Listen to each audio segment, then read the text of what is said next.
ያ ራይት ና በትክክል ነው ፍሪኩዌንሲው ነው ቀንሷል አሁን አንድ ሰሞን ታስታውሳለህ አይደል በየሁለት ወሩ ነበር አጣዬ ከተማ ነደደች ምናምን ሲባል ነበር ፋኖ ከመጣ በኋላ ላይክ ለአንድ አመት ለሁለት አመት ለምናም ለሚጠጋ ጊዜ በጣም ቀንሶ ነበር አሁን እኔም ሰምቼዋለሁ ዜናው በቅርብ አሁን ባለፈው ሁለት ሳምንት ምናምን አካባቢ እንደዚህ ነገር ተከሰተ ተብሎ ሊያው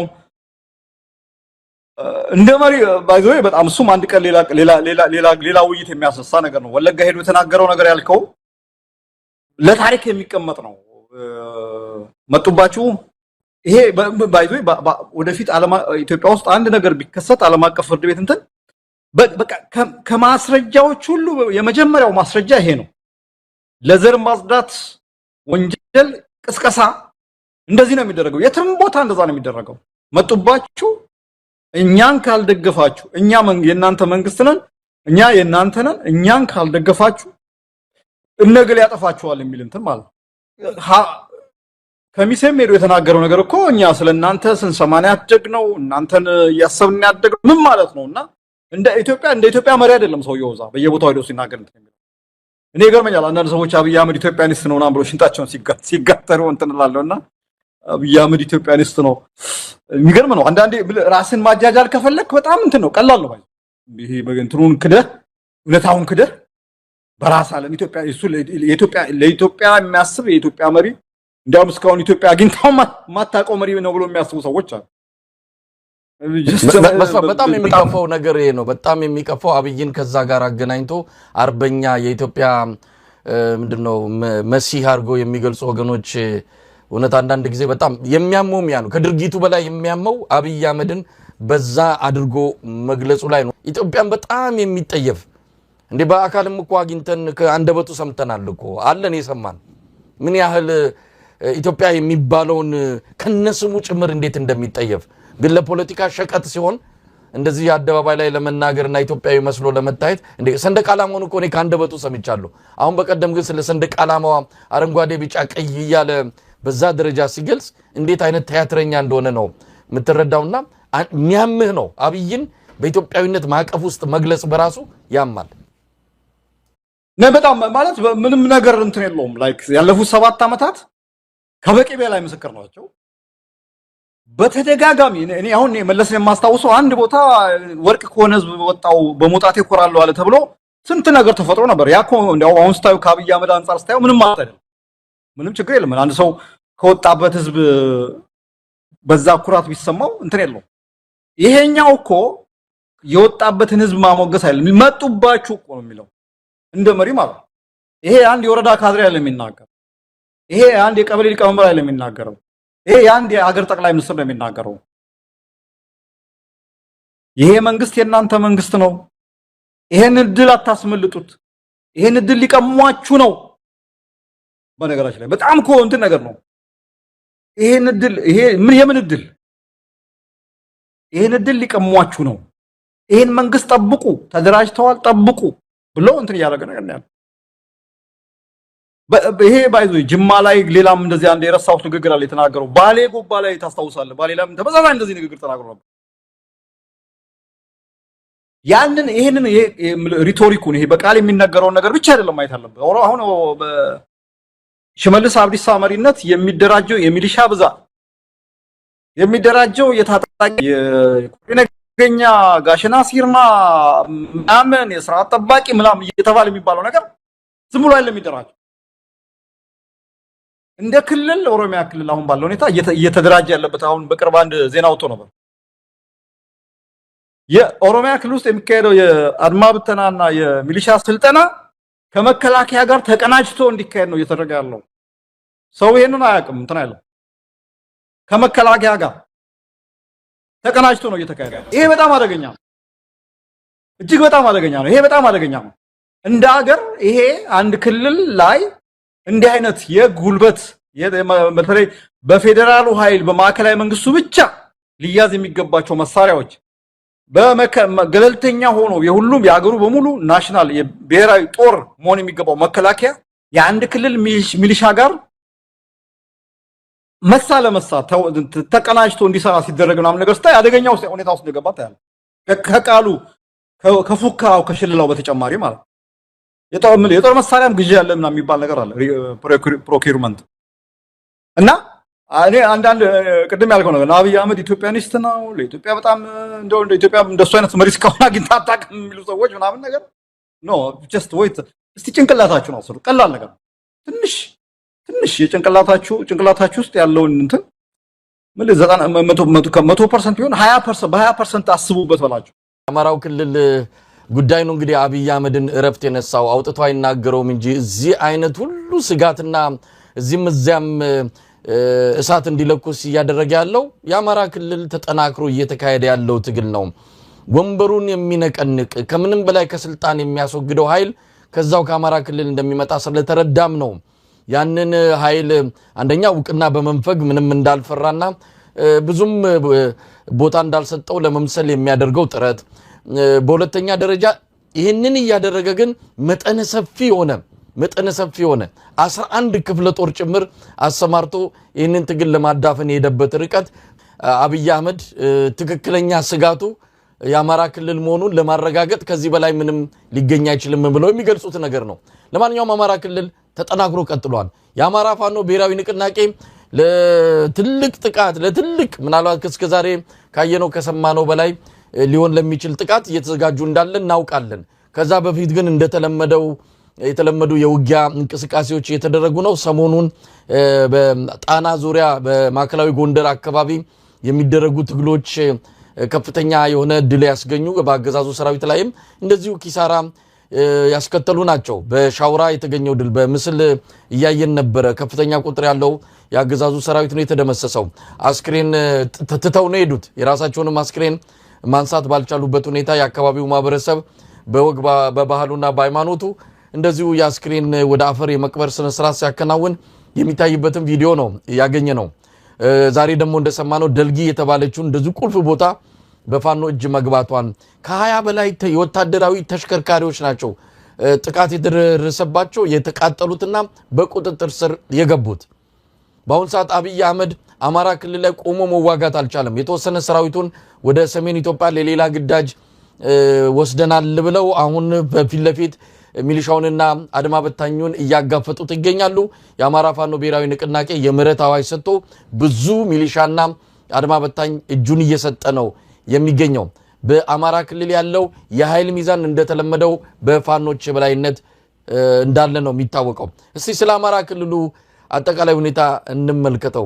ማሳኛማ ተገርመን እኮ በጣም ተማርን ማለት ምን መሰለ ቅድም ያወራነው ነገር ማለት ነው። ይሄ ፓራኮማንዶ ምናምን የማይሰለጥን እኮ የወታደር አይነት የለም እኮ የምናምነኛው ሻለቃ የምናምነኛው እንትን አክሮባት ደግሞ ምናምን በካራቴ ሲማቱ ምናምን ላይና የጦር ሜዳው እንትን ላይ ደግሞ ስታየው አሁን አንድ ወታደር እኮ ሰልጥኖ ብቻ አይደለም የሚቀመጠው።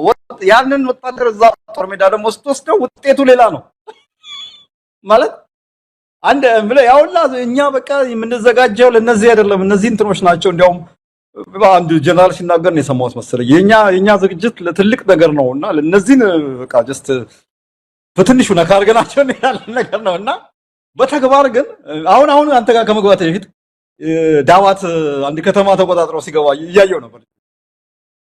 ዳዋት ሰሜን ጎንደር እንትን ነው ሙስሊም አሊም ወይ እንትኑ አካባቢ ማለት ነው። ትላንትና ሰሜን ወሎ አካባቢ እንደዚህ የጦፈ እንትን ነበር።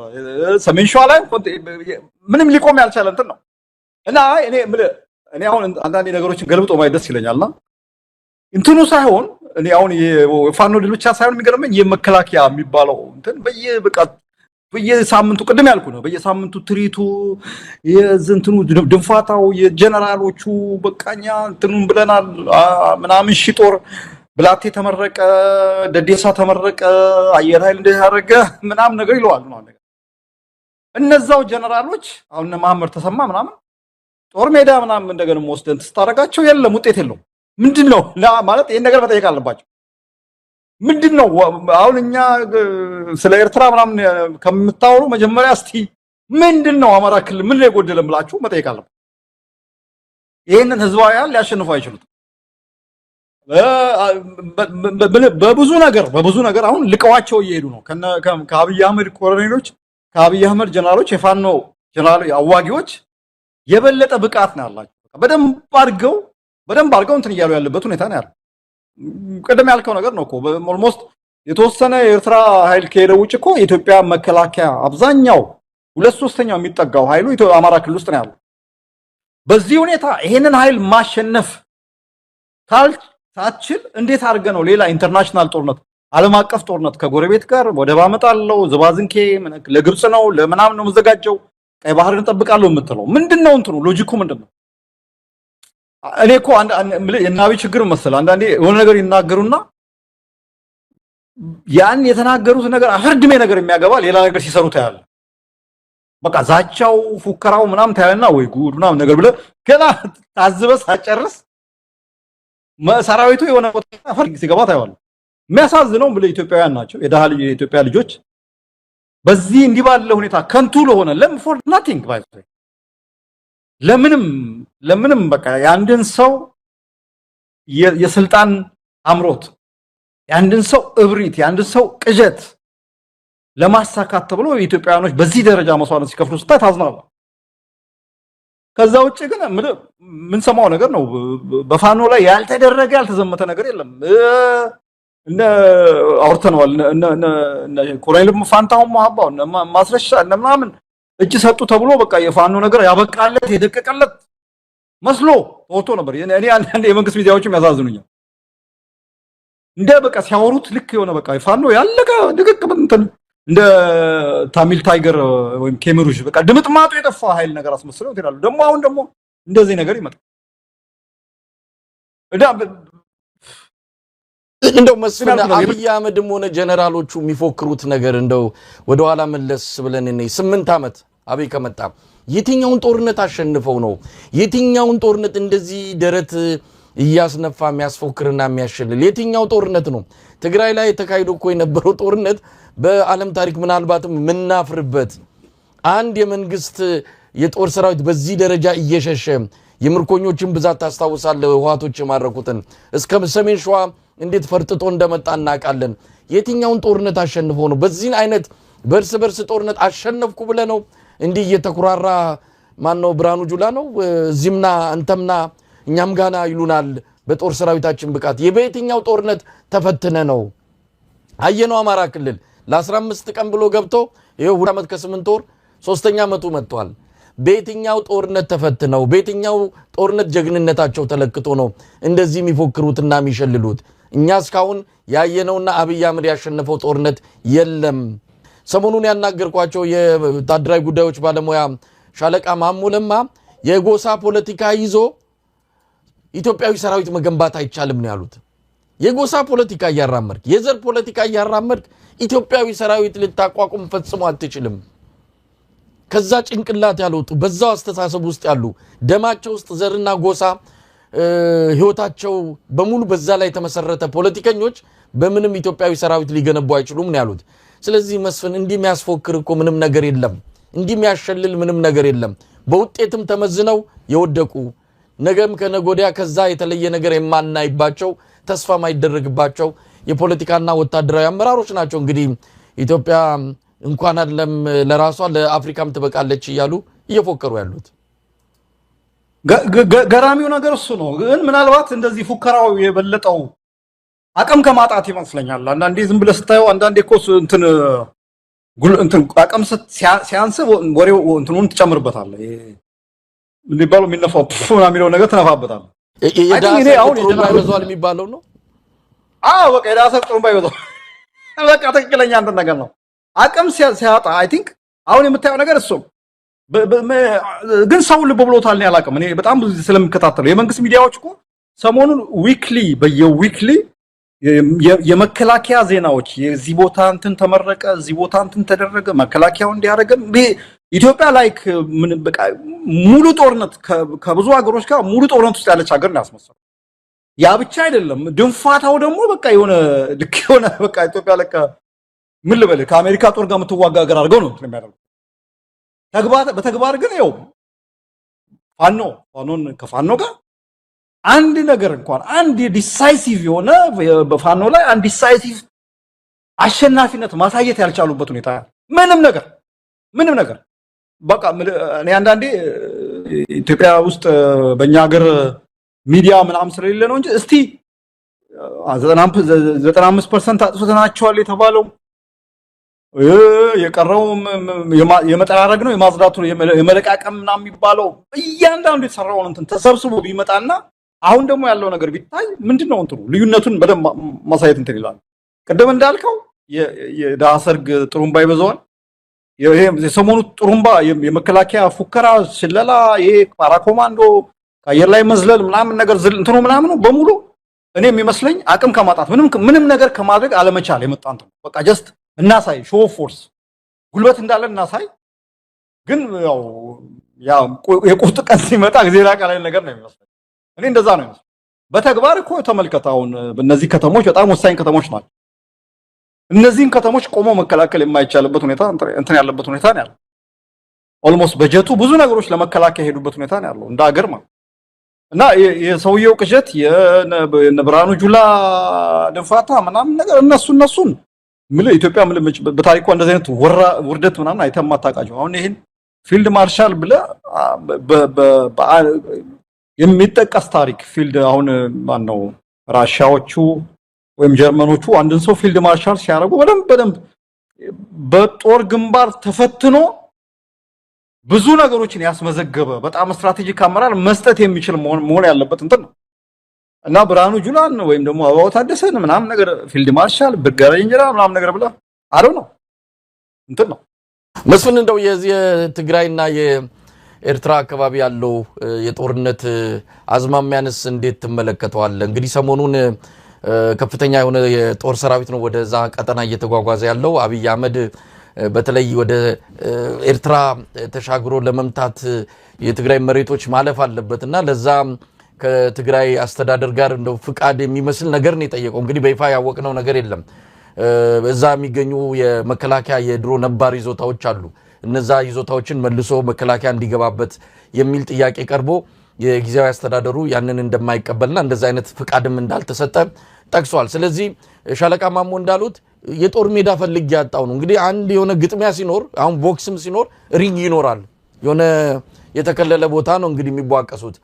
ኤርትራና የአብይ አህመድ ሰራዊት የት ጋር ነው የሚቧቀሱት? መሬት ፈልግ ያጣው የሚል ነገር አነሱ። ወይ ትግራይን ተሻግሮ ከሆነ ይሄ ነገር የሚሆን አይደለም። የህወሓትን ሰራዊት አጥፍተ ካልሆነ በስተቀር ከኤርትራ ጋር ልትዋጋ የምትችልበት ምንም የጦር ሜዳ የለም ነው። አብይ አህመድ ግን ሙቀቱን በደንብ ጨምሮታል። ምናልባት በአሰብ በኩል በዚህ በቡሬ አፋር በኩል ሊሆን ይችላል የሚልም ግምት የወሰዱ ወገኖች አሉ። ግን እንዴት ታየዋለህ አጠቃላይ ሁኔታውን? እዛ ቢከሰት ጦርነት ካለ አጭር እናደርገዋለን ብለዋል ሌተናል ጀነራል ጻድቃን ገብረትንሳኤ። አጭር ይሆናል ነው ጦርነቱ ከተካሄደም። እንግዲህ ጦርነቱ በሱ የጊዜ ሰሌዳ የሚጀመርና የሚጠናቀቅ አድርጎም የወሰደበት ምን አይነት ግምት እንደሆነ የምናውቀው ነገር የለም። ከምን ተነስቶ እንደዚህም እንዳለ። ለማንኛውም እዛ አካባቢ ያለውንስ የጦርነት ግርግር እንዴት ታየዋለህ? ነው አክቹአሊ የሆነ በጣም ስጋት ከስጋትነት ያለፈ በጣም ተግባራዊ የሆነ እኔ አይ ዶንት ኖ መቼ ምናምን ሊሆን ይችላል የሚለው ካልሆነ በስተቀር ጦርነት ወይ በትግራይ በኩል ወይም ደግሞ ኤርትራ ጋር መነሳቱ እንደማይቀር በጣም ሁሉም ጠቋሚ ምልክቶች እያሳዩ ነው። ቅድም እንዳልከው እኔም ራሴ እያሰብኩ ነበርና ጦርነት ለምሳሌ ከኤርትራ ጋር ነው አሁን በብዛት እየተባለ ያለው። ዘፈኑም ፉከራውም ሽለላውም ኤርትራን እንወጋለን ነገር ነው እና ዝም ብለህ ስታስበው በእርግጥ ኤርትራን ለመውጋት ቢያንስ ከኤርትራ ጋር 3/4 የወሰን እንትን ያለው ትግራይ አካባቢ ነው። ትግራይ በአንተ እጅ ካልሆነ ምንድነው የምታደርገው ብዬ ሳስብ ምናልባት እንደ እስራኤልና ኢራን የተዋጉትን ውጊያ ታስታውሰዋለህ። ለ12 ቀን ጦርነት ተብሎ ባለፈው አመት የዛሬ አመት አካባቢ በሚሳኤል ምናልባት በርቀት ሊደባደቡ ሊሆን ይችላል። ያን ደግሞ ለማድረግ ኢትዮጵያ ያን ያህል የሚሳኤልም የጦር መሳሪያም ቴክኖሎጂም ብቃቱም ያላት አይመስለኝም። በትግራይ ውስጥ ገብቶ መከላከያው ከዚህ በኋላ ትግራይን ለአብይ አህመድ ላገዛዙ ያስገብራል የሚለው ደግሞ እምነቱ በጣም የለኝም። በተለይ ደግሞ አሁን ትላንትና ነው ከትላንት ወዲያ ደግሞ ይሄ እዚህ ወልቃይትን በተመለከተ የተላለፈውን ውሳኔ እንትን ከተባለ በኋላ ኦልሞስት ትግራይ ውስጥ ያለውን የናሽናሊዝም ስሜት እንዲጨምር ያደረገበት ሁኔታ ነው ያለው እና እኔ እንደማየው አሁን እዛ አካባቢ ያለው ዲፕሎይመንት የጦር ሰራዊት ግንባታ ቢልድ አፕ በየቦታው አክቹአሊ በኤርትራን በኩል ቀላል ዝግጅት የለም። ምክንያቱም ጎረቤት መጣውል ለወጋ ነው ምናምን ነገር ሲል ዝም ብላ አትቀመጥም እና ይሄ ግን እኔ ሻለቃ እንዳሉት ቤት በኩል ነው የሚለው የኔም ጥያቄ ነው። ኦንሊ የሚታየኝ እንትን እንዳልኩ ነው። በቃ ከትግራይን እንደዚህ መሃል እንትን አድርገው ከሁለቱም በርቀት በሚሳኤል ወይም ምናምን ነገር ሊተጋተጉ ይችላሉ። እሱ ደግሞ ቴክኖሎጂ ይጠይቃል፣ አቅም ይጠይቃል። አንድ ሚሳኤል እኮ በጣም አይ ዶንት ኖ በዶላሮች በመቶ ሺዎች በሚሊዮን የሚቆጠር ዶላር ነው እንትን የሚለው እና ያንን ወጪ ሁለቱም ሀገሮች በተለይ ኢትዮጵያ መንግስት አሁን ባለው ኢኮኖሚ ሁኔታ ይችላል ብሎ ማሰብ እንትን ነው። ምን አይነት ኦፕሬሽን እንደሆነ አለ። እነ ጻድቃን የምትላቸው እነሱ የቂም አላቸው፣ የቆየ ቂም አላቸው። ምናልባት ሻቢያን በዚህ አጋጣሚ ማጥቃት አለብን ብለው አንደኛው ምክንያታቸው እሱ ሊሆን ይችላል። ሁለተኛው እነሱ እንዳሉት ይሄ አብይ አህመድና ኢሳያስ አፈወርቂን ለዝንተ ዓለም ተቆራርጠው እንዲጣሉ በማድረግ በዛ ውስጥ ተጠቃሚ ሆኖ ቤኔፊሻል ሆኖ ለመውጣት የሆነ የራሳቸውን ስትራቴጂ ጌም ይዘው የገቡ ይመስለኛል። ከዛ ውጪ ጻድቃን የትኛው ጾረናል የሚባል ቦታ ላይ እኮ ብዙ ታሪክ አለ እኮ ኢትዮጵያና ኤርትራ የዚህ 2001 የተካሄደው ጦርነት ላይ እሱና በሱ ስር ያሉ ጀነራሎች የሰሩት ስህተት ምን ያህል የሰዎችን ህይወት እንደበላ በጣም የምናውቀው እንትን ያለው ይሄ በማስ ሰዎችን ወደ እንትን እንዲገቡ በማድረግ እልቂት በሰው እንትን የፈጸሙት ነገር እንትን አለ። አሁን እነሱን አሁን ጀነራል ብሎ መጥቀስ የሚገርም ጀስት ከነብራኑ ጁላ ይሻላሉ ትንሽ ግን እንደው መስፍን አይገርምም ሁኔታዎች በኢትዮጵያ በዚህ በ6-5 ዓመት ውስጥ አሁን ጻድቃን ገብረትንሳኤ ከአብይ ጎን ሆነው ስለ አንድ በጋራ ስለሚያካሂዱት የጦርነት ዘመቻ ሲነጋገሩ በዛው ግን ደግሞ ኤርትራና ህዋቶች ከ6 ዓመት በፊት የነበረው አሰላለፍና ዛሬ ይሄ ተገልብጦ እነዚህ አይነት አሰላለፍ ሲፈጠር በማል ደግሞ ያለቀውን ኢትዮጵያዊ ማዕድ ያለቀውን የኢትዮጵያ ሀብት ስታስበው እነዚህ ሰዎች ናቸው አሁንም ስልጣን ላይ ያሉት። ስለባለፈው ሳይጠየቁ ስለባለፈው አጣያታቸው ዋጋ ፍርድ ሳያገኙ ከእንደገና ለሌላ ጦርነት ልክ ከደሙ ንጹህ ራሳቸውን አድርገው ምንም ሳያፍሩ ምንም ጸጸት ሳይሰማቸው ደረታቸውን ገልብጠው ለሌላ ጦርነት ህዝቡን ለማነሳሳት ሲመጡ እንደው ምን አይነት ተፈጥሮ ነው? እንደው እንዲህ አይነት ግፍ ኢትዮጵያ ህዝብ ላይ ተፈጽሞ ያውቃል ወይ? በትላንቱ ሳይቀጡ ከእንደገና ለሚቀጥለው እጃቸውን እያሟሹ ስናይ በእውነቱ በጣም ነው የሚያሳዝነው። በዚህም በዛም በኩል ያለውን እንደው ስታስበው ኢትዮጵያ ህዝብ እዚህ ላይ ነው መንቃት ያለበት። እዚህ ላይ ነው የትግራይ ህዝብም የአማራ ህዝብም የኦሮሞ ህዝብም በአጠቃላይ የኢትዮጵያውያን ትብብር ለድልና ሽግግር መግለጫ አውጥተዋል። የተለያዩ ፖለቲካ ኃይሎች ናቸው እዚህ ክሪስታል ሲቲና አምስተርዳም እናንተ ጋር በተለያየ መልኩ ሲሰበሰቡ የነበሩ የጋራ መግለጫ አውጥተዋል። ታላላቅ ፖለቲከኞች ናቸው ከግራም ከቀኝም ያሉ ከኦሮሞም ከአማራም ከትግራይም የተሰባሰቡ ኢትዮጵያውያን ናቸው። ነገሩ አስግቷቸው በጋራ ትብብር አቋቁመው መግለጫ አውጥተዋል። ይሄ መግለጫ ያተኮረው እዛ ላይ ነው። ኢትዮጵያውያን ከዚህ በኋላ ለዚህ መንግስት እድል አትስጡት ነው። ከዚህ በኋላ እድል ከሰጠን ሁለት ነገሮች ሊከሰት ይችላል። ወይ መንግስት ይወድቃል አሊያም ደግሞ ሀገር ትፈርሳለች ነው ያሉት። አይገርምም መስፍን? መገለባበጡ እንትን ማድረጉ በጣም የሚገርም ማለት እኔ ኢትዮጵያ ፖለቲካ አንደኛው እንደውም ትልቁ እንትን ነበር። ይሄ እንደ ሃይማኖትነት ባህሪ ነበረው። በቃ አንድ ግሩፕ አንድ ቡድን ውስጥ ከተሰለፍክ ወደ ሌላ ትራንስፈር ማድረግ በጣም ከባድ ነበር። ታውቃለህ በቃ አቋም ነው ተብሎ ማለት ነው። ግን ከቅርብ ጊዜ ወዲህ ይሄ የዝውውር መስኮቱ ፍጥነት ያንዳንዱ መገለባበጥ ምን ባይዞ የሞራል መጥፋት ነው። የሞራል ሰው ድሮ አቋም ብቻ አይደለም ሰው ምን ይለኛል እንዲህ ብዬ ነበረ እንዲህ አርጌ ነበረ እንዲህ ምናምን እባላለሁ ይሄ ነበር አቋሜ ምናምን እንዴት ይሄኛውን አቋሜን ከዚህ ተንሸራትቼ እመጣለሁ ብለህ ራስን ከህሊና ጋር ይጣላልና ባለበት ትቀራለህ ወይ ደግሞ የሆነ ቦታ ታደርጋለህ። አሁን እኮ በጣም ፍጹም በቃ ፍጹም የሆነ ተቃራኒ የምትላቸው ኃይሎች ናቸው ወደ አንድ እየመጡ ያሉት። ወይ ደግሞ ለምሳሌ አንዱን በቃ ምን አድርጌ ማጥላላት የሚባለው ቃል ራሱ በጣም ትንሽ ነው። አንዳንዶቹ አንደኛውን ኃይል እንዴት አድርገው ሲያጥላሉ የነበሩ ኃይሎች ተመልሰው ያንን ኃይል ቅዱስ ለማድረግ የቅድስና ቅባት ለመቀባት ሲሉ ስታይ እንዴ ፖለቲካችን እንዴት ነው በጣም ከመቼው በዚህ ደረጃ እንደዚህ ምን ልበል እንደዚህ ወረደ ነው የሚባለው እንትን አለ እና በጣም የሚያሳስብ ነገር ነው። የነ ጻድቃን የነ ጌታቸው ሚዲያውም አካባቢ አሁን በቅርብ እያየን ያለው ነገር አለ። አንድ እንትን አለ አንድ ሆዳም አለና እነሱ አሁን እንዴ ሲገለባበጡ ነው ነገር ስታይ በቃ የሆነ ፖለቲካችን ውስጥ የተበላሸ ነገር አለ። በቃ ድሮ እኮ በጣም እንትን ነው እኮ አንድ ካምፑስ ከነበርክ ወደ ሌላ ካምፕ ለመግባት በጣም ጊዜ ይፈጅ ነበረ። ራሱ ማሟሟቅ አለብህ። አሁን እኮ ምንም ማሟሟቅ የለብህም፣ ዘለ ነው የምትገባው። እና የፖለቲካችን መበላሸት እኔ አንደኛው ማሳያ ይሄ ይመስለኛል። እኔ ለታክቲክ የሚያርጉት ለስትራቴጂ የሚያርጉት ለሆድም የሚያርጉት ለምንም የሚያርጉት ግን በቃ የፖለቲካችን ውድቀቱ ዝቅጠቱ እንትን የምናየው ነገር እሱ ነው። ግን ምንድነው መሰለ እንዳልከው ነው በጣም የሚያሳዝነው ነገር እነዚህ ሰዎች ቁማር ሲጫወቱ ከአንዱ ወደ አንዱ ስዊች ሲያደርጉ ዝም ብሎ በነፃ አይደለም ወይ ደግሞ ዝም ብሎ አይደለም ራሳቸውን ብቻ አይደለም ብዙ ሰው አስበልተው ነው ብዙ ሰው አስጠፍተው ነው። በጣም የሚያሳዝነው እሱ ነው። ብዙ ሰው በለው ምናምን ብለው አጨፋጭፈው ምን ብለው እንዲያውም ለዛ አሁን ወጣቶች ምናምኖች በክራንች የሚሄዱ ወጣቶች በተለያየ አሁን ደግሞ ጭራሽ ጦርነት ፈርተው ባህር በልቷቸው እንትን የሚሉ የሳውዲ አረቢያ መንግስት በዚህ ሳምንት ያወጣው ሪፖርት አይታል አይደለም? በህገወጥ መንገድ ድንበራቸውን በየመን በኩል ከሚያቋርጡ ሰዎች መካከል 51 ነው 50 ምናምን ፐርሰንቶቹ ኢትዮጵያኖች ናቸው። አይዞ በጣም ትልቁ ቁጥር ማለት በቃ ሞት የኢትዮጵያ ውስጥ ከመኖር የዛ በረሃ ውስጥ ሞት ቢበላቸው ይሻላቸው። ለምን ኢትዮጵያ ውስጥ ዴስፐሬት ምንም ነገር እንትን የሚባል ነገር ደግሞ እኮ እንደዚህ የሚያደርጉት መምህራን ናቸው፣ የመንግስት ሰራተኞች ናቸው፣ ነጋዴ የነበሩ ሰዎች ናቸው፣ ስንት የነበሩ ነገር ሰዎች ናቸውና ይሄንን እያየ እንዴት ነው ሰው ኢሞራል ሆኖ በቃ አንዴ ከዚህ ይላል አንዴ ከዚህ ይላል። ደግሞ የአንደኛው ጦርነት አልበቃ ብሎን ደግሞ ሌላ ጦርነት እኔ አሁን ኤርትራና ጦርነት በተመለከተ መስፍን ምናልባት አንዳንድ በጣም በመገለባበጥ በብዙ ነገሮች ላይ እኔ እንደው መድኃኒትም ስትውጠው እኮ ሰውነትህ ውስጥ 20 ደቂቃ ምናምን ይቆያል አይደል? አንዳንዱ ፖለቲካን ለመለዋወጥ ለመገለባበጥ ያን ያህል ጊዜ ማይፈጅባቸው ትላንት እዚህ ቦታ ነበሩ ስትላቸው ከመቼው ይሄን ደግሞ ምክንያት የሚሰጡ ፖለቲካ ማለት ቆሞ መቅረት አይደለም።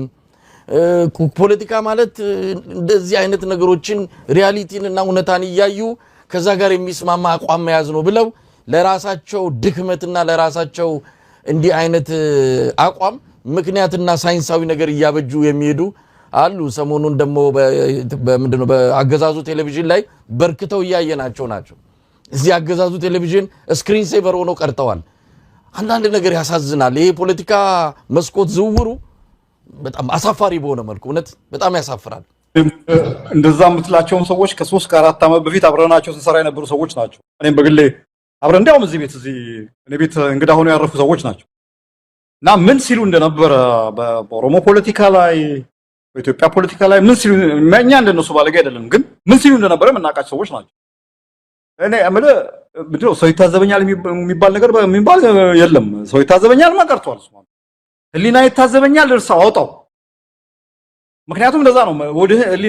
ህሊናህን ወደ ውስጥ ስትደብቀው አይታዘብም። ሰውንማ በቃ ምን ሰው ጤፉ ነው የምትሆን እና አይነን በጨው ታጥበ ያንን መውጫ እንዳይሸጥ እንዳይለወጥ አድርገህ ያረከስከውን ሰውዬ አሁን ደግሞ የቅድስና ቅባት በቃ ከሱ በላይ እንትን የለም ኢትዮጵያ እንትን ትባል ከባድ ነው። ግን እነዚህ አይነት ሰዎች ቤተሰብ አላቸው፣ ልጆች አላቸው። ምን አይነት ሞራል ነው ለቤተሰቦቻቸው ልጆቻቸው የሚያስተላልፉት? በነገራችን በጣም የስርዓቱንስ ደካማነት አትረዳም? እንዲህ አይነት ሰዎችን የሚሰበስብበት ሁኔታ በጣም የሚገርም ነው። ስርዓቱ ራሱ እንደዚህ አይነት ምንድነው የከሰረ ነጋዴ የዱቤ ደብተሩን ያገላብጣል እንደሚባለው ሲከስሩ እንዲህ አይነት ሞራል የሌላቸውን ሰዎች ሲሰበስብ ከምንም በላይ ያ የሚሄደው ሰው ብቻ ሳይሆን የሚሰበስበው አካልም ምን ያህል የወደቀ ምን ያህል የከሰረ መሆኑን ነው የምትረዳው መስፍን። በሞራል የወደቀ ስርዓት ባይዞይ ኢሞራል የሆኑ ሰዎችን በሞራል የሾቁ ሰዎችን የሚሰበስበው ያ ነው። በተግባር እኮ ያየነው እሱ ነው። ስርዓቱ ሞራል ቢኖረው ኖሮ እንዲህ አይነት ሰዎች ትላንት እንዲህ ብለውኝ ዛሬ እኔ ጋር ሲመጡ እንደዚህ ከምቀበል ባሉበት ይቆዩልኝ። ነገ እኮ ደግሞ እንደገና ሌላ የበለጠ ለሚከፍለው ማለት ነው። ነገ ደግሞ የበለጠ ለሚያዋጣው ባይዞ እነዚህ እንደዛ ነው የሚሄዱት። ባይዞ ያው ፖለቲካን የሚያዩት በሆዳቸው ልክ ነው የሚለኩት እና አቋማቸው የሚሉት የሚቀይሩት የትኛው ያዋጣል አያዋጣም ነው። ትላንትና ተቋሚነት ያዋጣ ነበር። ዛሬ ብልጽግናነት ትንሽ ገንዘብ ሆድ ይሞላል። ነገ ደግሞ ከብልጽግና የተሻለ ሌላ የሚያዋጣ አካል ቢመጣ ያቋማቸውን ለመቀየር ምንም አይገዳቸውም። የሞራል ለከት የሚባል ነገር አለ ፍሬን የለም እና እንዳልከው ነው ራሱ ብልጽግና ራሱ የሞራል ጋርቤጅ ነው ገባ የሞራል ደርት ይሄ የሞራል ውድቀት ጋርቤጅ ነው ቆሻሻ ማስቀመጫ ስለዚህ እነዚህ ሰዎች ትላልና እንደዚህ እንዲህ አይነት ባህሪያ ይባላል እኮ እንዲህ አይነት ባህሪያ ያላቸውን ሰዎች እኮ ገና ከሩቁ ነው እንትን ማድረግ ያለው ለነገሩ እንኳን እኛን ተገላገሉ እንኳን ከዚህ ከተቋሚው ከምንም ወደ ትክክለኛው ጋርቤጃቸው ገቡ ነው የሚሉና መስፍን በጣም ነው ማመሰግን ብዙ ርዕሰ ጉዳዮችን ነው ያነሳ ነው ለነበረን ቆይታ በአንከር ሚዲያ ታዳሚዎች ስም ከልብ ነው ማመሰግነው መስፍን አማን ከአምስተርዳም እግዚአብሔር ይስጥልኝ መልካም ቀን እንበርታ እኔም አመሰግናለሁ ተመልካቾቻችን በዚሁ የዛሬውን አበቃን አብራችሁን ስለነበራችሁ ምስጋናችን ከልብ ሆኖ ከያላችሁበት ይደርሳችሁ ኢትዮጵያ በክብር ለዘላለም ትኑር ጤና ይስጥልኝ